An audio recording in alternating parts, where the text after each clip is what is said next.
get all wimpy, and I'm going to do my best not to do that because I know it's embarrassing for me, certainly, and it may be embarrassing for some of you. But, you know, there are just some times in your life where you got to step up and you got to talk or you got to do whatever that may be embarrassing. And so I'm going to do my best tonight. But before I even get started, I know many of you have come here with one thing in mind, especially those of you that have read Krista's posts over the last 2 years.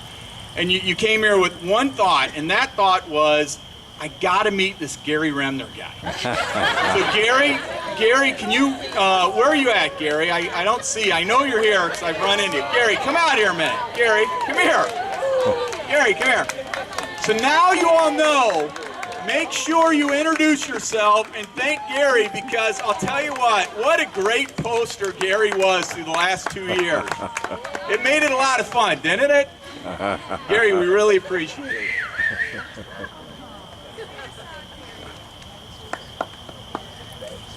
Thanks, Gary. So, again, Quinn's going to he's my straight man here a little bit, but I just want to take a minute, if I could get Tegan and Kelsey and Mackenzie to come up here with me. Kelsey, come here. And Mackenzie, come here.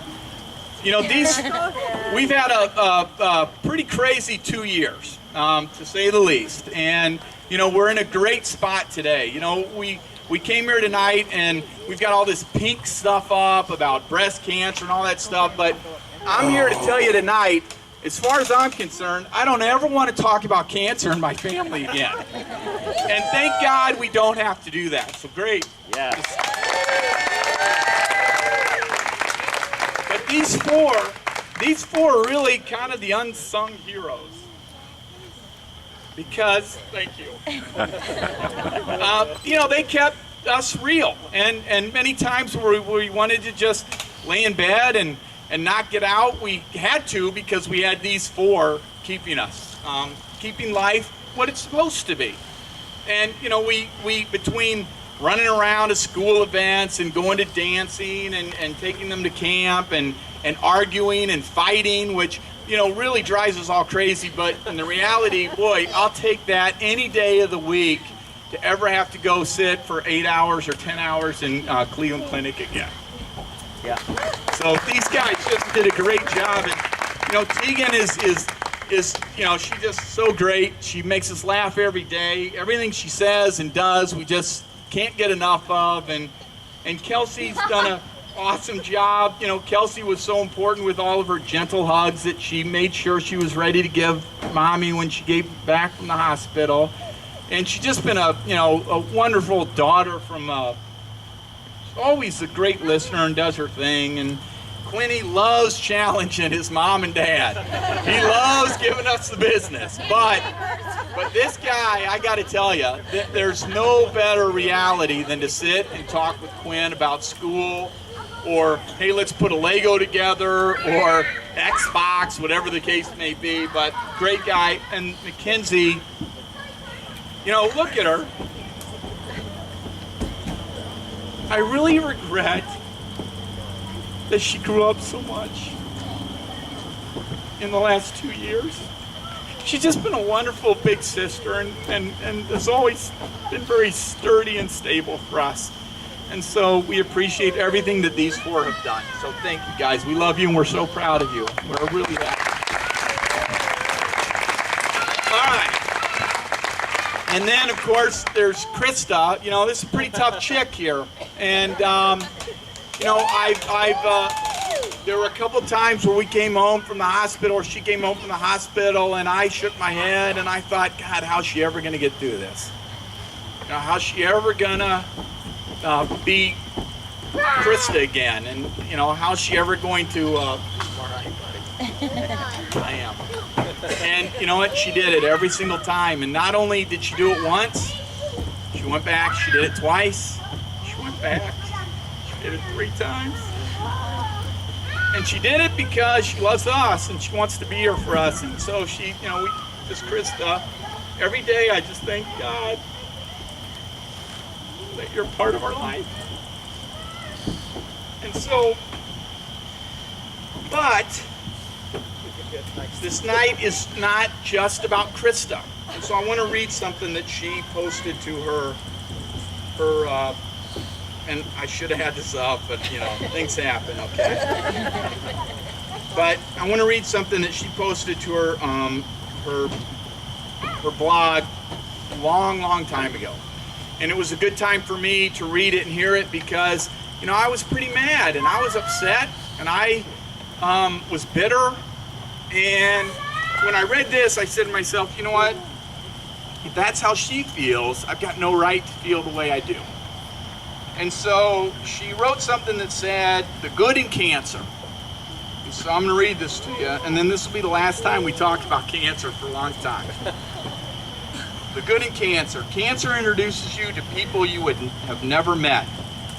And there are a lot of those people here tonight that we would never have known or come into contact with. Cancer teaches you things you never knew about your husband. Not quite sure why she had to wait for cancer for that. Evidently, that's what it took. But cancer knocks you down, so you have to get back up. And God knows she was knocked down many times.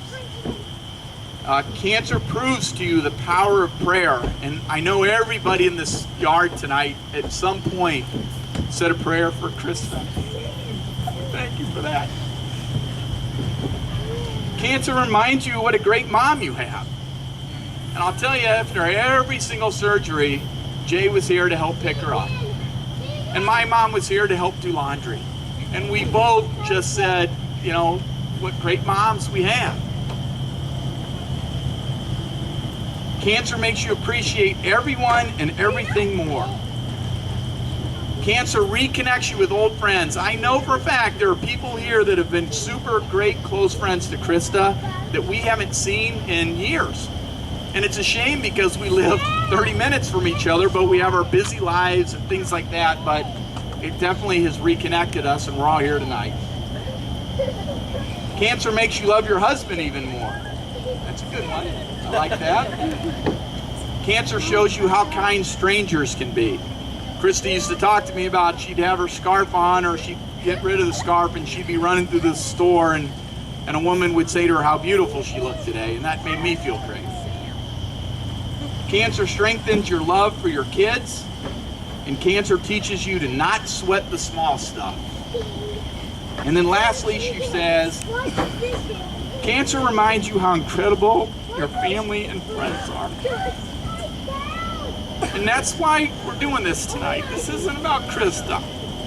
This is about everybody out here that's listening to me blubber like an idiot.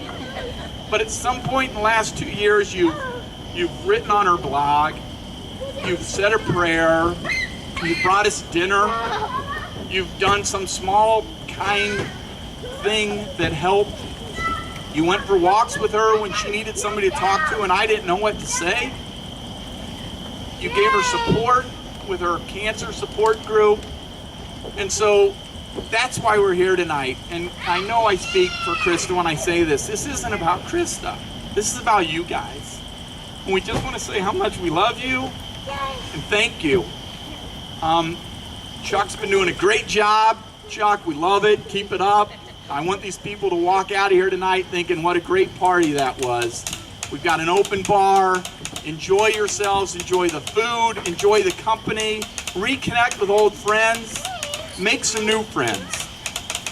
No cancer talk though, we're done with that. And that's all I have to say. Do you guys have anything?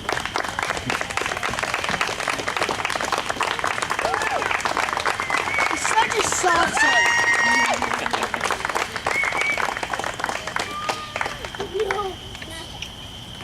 All right, Chuck, let's lighten the load here.